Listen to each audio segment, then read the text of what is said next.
Hey guys, it's Steve Riddle here. How you doing? Hope you're doing well. Hey, listen, today I got a little tip that I want to share with you.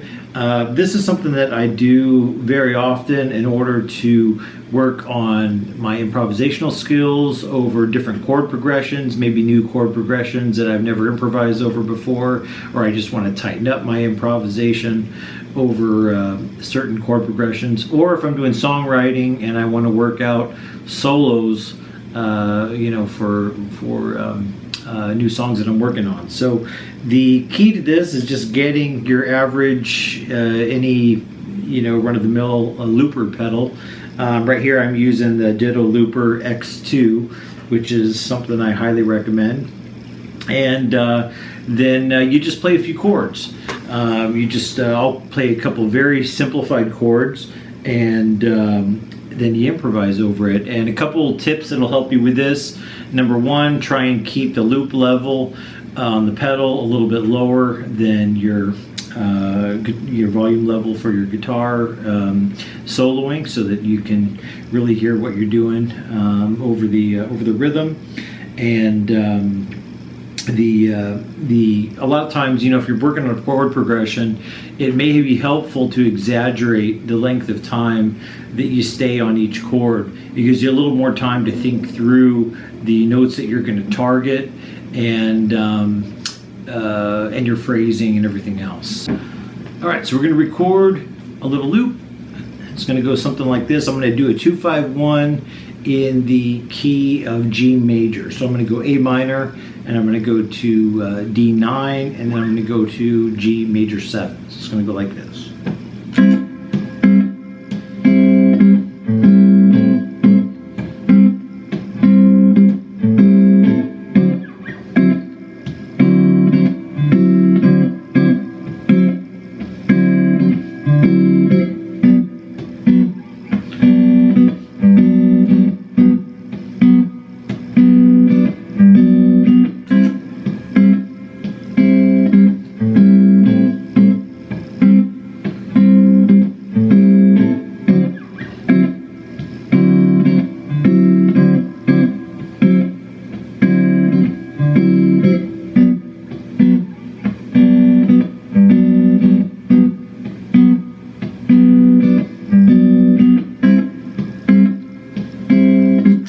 Alright, so we got our little loop, and so now we can do some improvisation over that.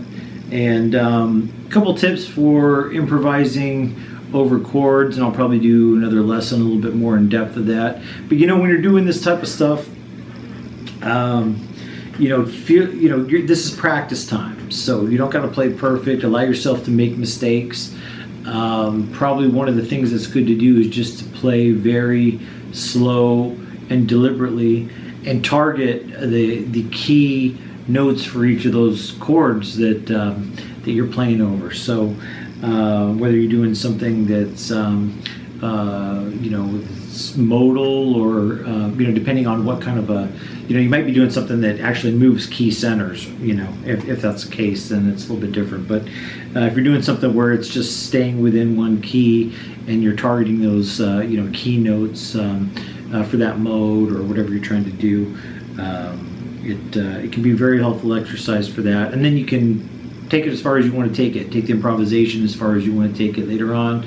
Actually, another good thing to do is to then shorten the amount of time between each chord passing to the next, which gives you less time to think, and your phrasing has to be even that much more important. So anyway, I'm just going to do a very short, simple improvisation now over what I just recorded, and show you an example of how you can approach it. So we're going to be going again, we're in the key of G major, and we're playing a 2-5-1. So we're going A minor 7 to D9, which is functioning as a 7th chord, and then we're going to G major 7.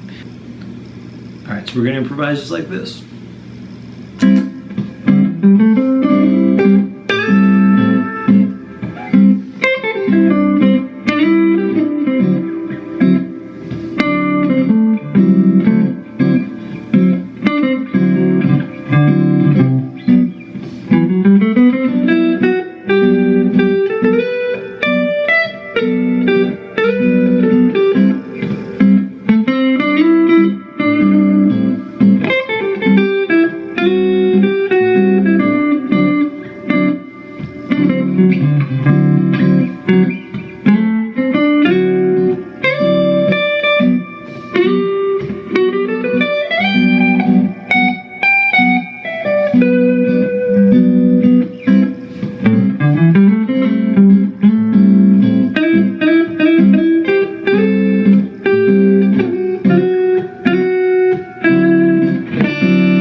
have it. Just some real simple improvisation over a very basic chord structure.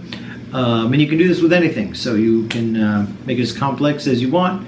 But it's very helpful if you're not practicing with your band or any of your buddies, or nobody's around to work with, and you can take your time with it, make it as simple or as complex as you want.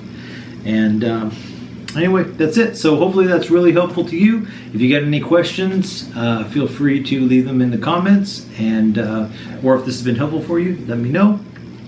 Thanks again, as always, for your support. If you enjoyed this lesson and it was helpful, please like and subscribe. Maybe share it with a friend. Thank you so much.